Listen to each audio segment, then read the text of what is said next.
আসসালামু আলাইকুম প্রিয় দেশবাসী, আশা করি আপনারা সবাই ভালো আছেন। আজকে আমি যে টপিকটা নিয়ে কথা বলবো সেটা হচ্ছে যে শিক্ষিতরাই শিক্ষিতদের মান কমাচ্ছে। এটা কেন বললাম কথাটা?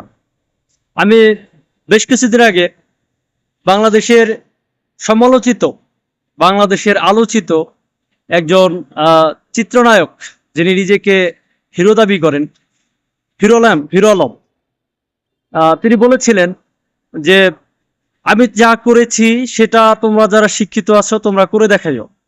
তিনি কিন্তু চ্যালেঞ্জ ছুড়ে দিয়েছে এবং আমি তার কথার সাথে একমত হচ্ছি। হিরো আলম যেটা করেছে, হিরো আলম যা করতেছে তা আমাদের তথাকথিত শিক্ষিত যুব সমাজে অনেকেই পারবে না। এই কথার সাথে আমি হিরো আলমের কথার সাথে আমি একমত। এবং আমি হিরো আলমের যে কথাটা বলেছেন তিনি, যে অনেক শিক্ষিত আছে যারা সমাজে আমার মতো তারা করে দেখাক, এ কথাটা বলা যথোপযুক্ত কারণ আছে। আমরা দেখেছি হিরো আলমের যারা ইন্টারভিউ নেয়, হিরো আলমের সামনে যারা মাউথপিস ধরে রাখেন, হিরো আলম যখন কথা বলে তখন হিরো আলমের সামনে যারা মাউথপিস ধরে রাখে এবং হিরো আলমের যারা ইন্টারভিউ নেয়, এর এক একজন কিন্তু অবশ্যই গ্রাজুয়েশন করা, পোস্ট গ্রাজুয়েশন করা। এই যে আপনারা পোস্ট গ্রাজুয়েশন করলেন, আপনারা গ্রাজুয়েশন কমপ্লিট করলেন, বাংলাদেশের সর্বোচ্চ ডিগ্রিধারী আপনারা বিভিন্ন ভালো ভালো ইউনিভার্সিটি থেকে সার্টিফিকেট অর্জন করেছেন। অর্জন করে আপনারা কি করলেন? অর্জন করে আপনারা হিরো আলমের ইন্টারভিউ নিলেন। হিরো আলম যে কথাটা বলবে, কথাটা যে বলেছে যে আমি যা করেছি আপনারা শিক্ষিতরা অনেকেই করে দেখান, কথাটা কিন্তু রাইট।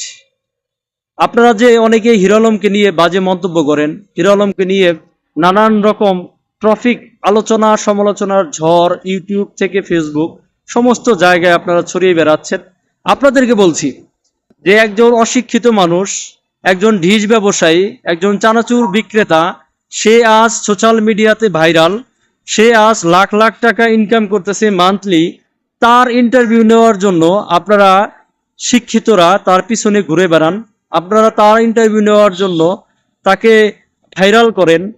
তো আপনারা কি করলেন? আপনারা কি করেছেন?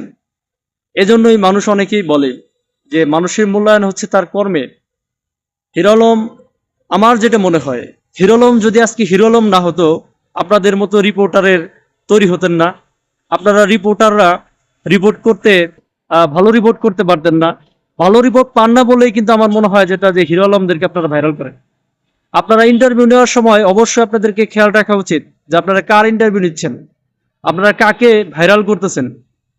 যে যার ইন্টারভিউ নিচ্ছেন সে কি আপনাদের থেকে যোগ্যতা সম্পন্ন কিনা, আপনি যে মাইকটা ধরে রেখেছেন কার সামনে, কে কথা বলতেছে, এ সমস্ত নিউজ করার আগে আপনাদেরকে অবশ্যই বোঝা উচিত। আপনারা যারা রিপোর্টাররা যারা আছেন, আপনাদের রিপোর্টারদের মান নষ্ট করতেছেন। আপনারা মানে একটা ভাইরাল ট্রাফিকের জন্য, কিছু ভিউজের জন্য আপনারা এমন এমন মানুষের ইন্টারভিউ নেন যাদের যোগ্যতা আপনাদের ধারে কাছেও নেই। আপনারা নিজেরাই নিজেদের যোগ্যতা নষ্ট করতেছেন। শিক্ষিতরা নিজেরাই নিজেদের মান আপনারা খাটো করতেছেন।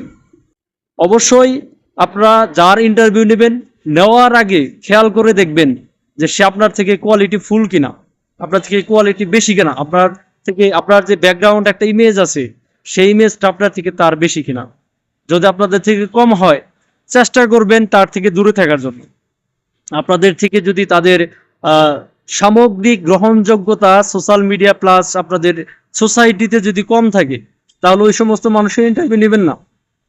আপনি কেন একজন গ্রাজুয়েশন পোস্ট গ্রাজুয়েশন করা লোক হয়ে, একজন শিক্ষিত মানুষ হয়ে একজন অশিক্ষিত মানুষের সামনে আপনি মাউথপিস ধরে রাখবেন? তাহলে তো সে অবশ্যই চ্যালেঞ্জ ছুড়ে দিবে যে আমি যা করে দেখিয়েছি তোমরা তা করে দেখাও। সিম্পল। এখানে আমি হিরো আলমকে ছোট করতেছি না। হিরো আলম তার হিরো আলমের যোগ্যতায় সে আজকে হিরো আলম হয়েছে। কিন্তু যারা রিপোর্টাররা যারা আছেন, যাদের কারণে তথাকথিত ওই শিক্ষিত সমাজের উপরে একটা স্পট পড়ে, তাদেরকে বলছি আপনারা সতর্ক হয়ে যান।